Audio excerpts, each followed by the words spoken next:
So you come here, you did something wrong, come to class so you can hear about it and learn how to turn from it, because the Most High has mercy. He has mercy and loving kindness. As long as you just attempt to go his way, he's not going to destroy you. If you just walk away from him, then you're giving him all the reason to destroy you. So we need to apply our hearts unto this wisdom, because if we don't, we don't have no hope. We got a little bit of hope. We got some hope now if we keep these laws. But if you just say, oh, I did wrong and I don't care and that's just it, then you might as well just jump off a cliff, because you're just killing yourself. You're killing yourself. And with that knowledge and wisdom and understanding that we have, we should understand order. There's an order in this world, in this universe. There's an order, and the Most High is a man of order. We should not be walking around here disorderly. That's a malfunction. I wrote down 3 different orders that I think we should consider. There's a spiritual order. Everybody has a spiritual order to the Most High. There's a family order, because the Most High established the institution of marriage, and this is how families are brought about. A man and a woman, they have children, they build a home. It's a family. There's an order to that. And then you have an order in your community and in your nation. And we have to be aware of this order. And it gets deep, this order. And I'm going to bring out some scriptures to just give examples of how some men and people followed order in the scriptures. If we start off with Genesis chapter 12, start off with a man that knew that there was an order and that the Most High gave an order to man. And we know the spiritual order, the first and foremost order, is to fear Yah with all your heart and keep his commandments, because that's the whole duty of man. So that's the order. That's the number one order right there. And Abraham knew this, and Abraham did so. In Genesis chapter 12, starting at the first verse, it reads, Now Yahweh had said unto Abram, Get thee out of thy country and from thy kindred and from thy father's house unto a land that I will show thee, and I will make of thee a great nation, and I will bless thee and make thy name great, and thou shalt be a blessing. And I will bless them that bless thee, and curse them that curse thee. And in thee shall all families of the earth be blessed. So Abram departed, as Yahweh had spoken unto him. And Lot went with him, and Abram was 75 years old when he departed out of Haran. Now he didn't complain. He didn't say, but I don't know where you're taking me. I don't know where to go. Why you want me to leave? He didn't complain. He didn't do none of that. Because you know what happens when we get some order like that from I don't know, the Most High got my spirit moving, but I don't know if I'm really going to move. I don't know. I don't think I should go for real. Let me think about it. Give me another sign. Let me ask somebody. If the Most High told you to get up and go, you need to get up and go. And Abram, he didn't think twice. He got up and went. Verse 5 saying, Abram took Sarai his wife, and Lot his brother's son, and all their substance that they had gathered, and the souls that they had gotten in Haran, and they went forth to go into the land of Canaan, and into the land of Canaan they came.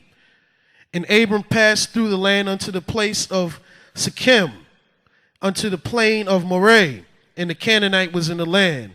And Yahweh appeared unto Abram and said, Unto thy seed will I give this land.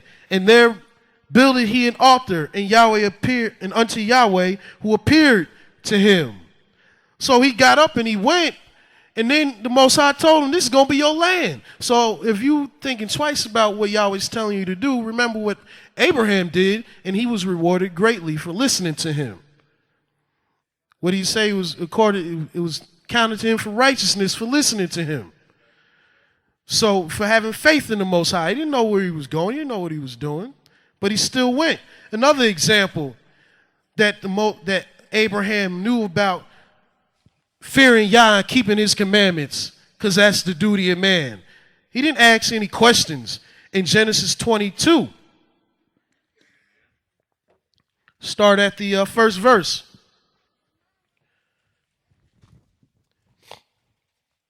Excuse me. And it says, and it came to pass after these things that Elohim did tempt Abraham and said unto him, Abraham. And he said, behold, here I am. And he said, take now thy son, thine only son, Isaac, whom thou lovest, and get thee into the land of Moriah, and offer him there for a burnt offering upon one of the mountains which I will tell thee of.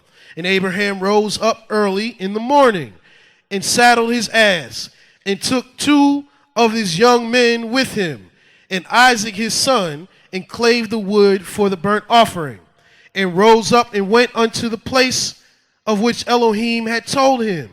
Then on the 3rd day, Abraham lifted up his eyes and saw the place afar off. So this took 3 days for him to even get close.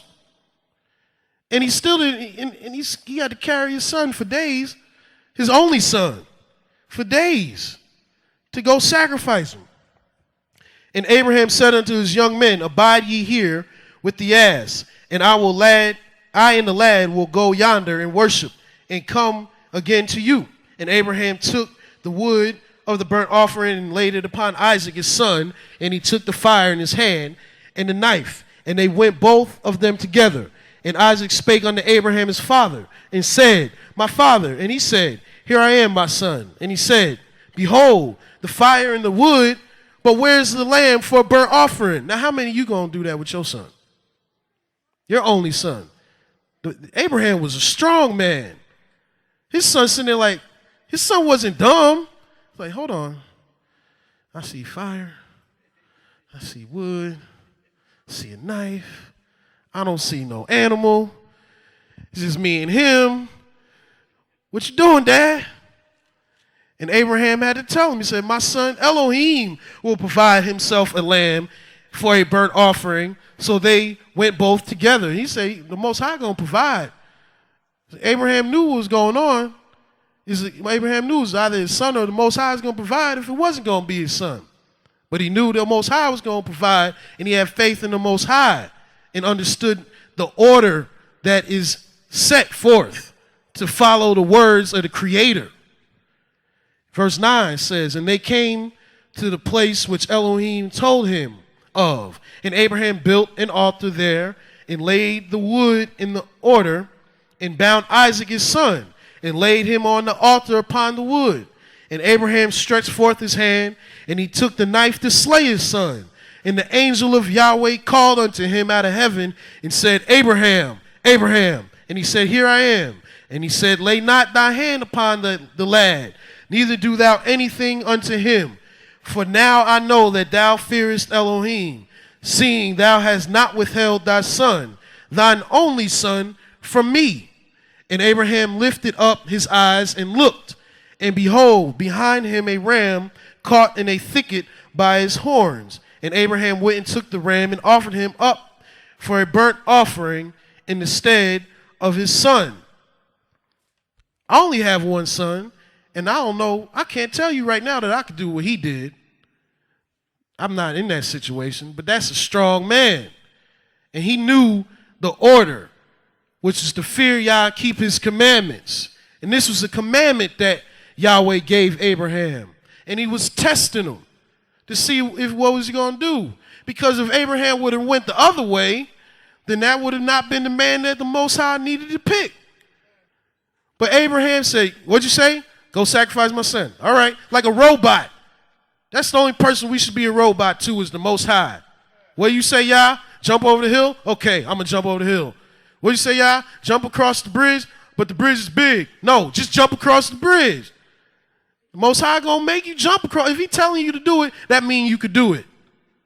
There's no room for doubt when you're dealing with the Creator. So keep his order first. You keep the Most High's order first. And let's look at another man that kept the order. Well, it was actually his wife that kept the order because this man forgot. And is Moses in book of Exodus, 4th chapter, 24th verse. He had a good wife. He taught his wife good about the Most High, because she wasn't about to have him get killed. In Exodus 4:24, it says, and it came to pass by the way in the inn that Yahweh met him and sought to kill him. Then Zipporah took a sharp stone and cut off the foreskin of her son and cast it at his feet and said, surely, bloody husband, art thou to me. So the Most High was about to kill Moses because he wasn't keeping the order, which was to fear Yah and keep his commandments. I'm not saying Moses didn't fear Yah, but he forgot to keep this one commandment at the time. His wife, being very prudent and wise, realized that, and she had his back. And that's what a wife is supposed to do.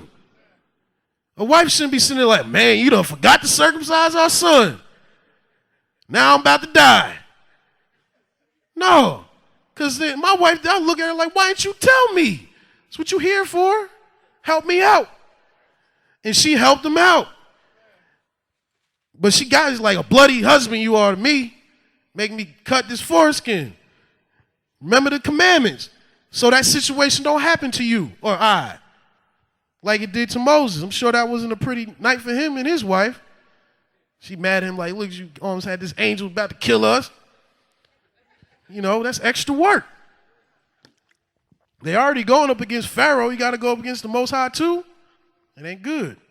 So you got to remember the order. Keep that spiritual order. Fear Yah, keep his commandments.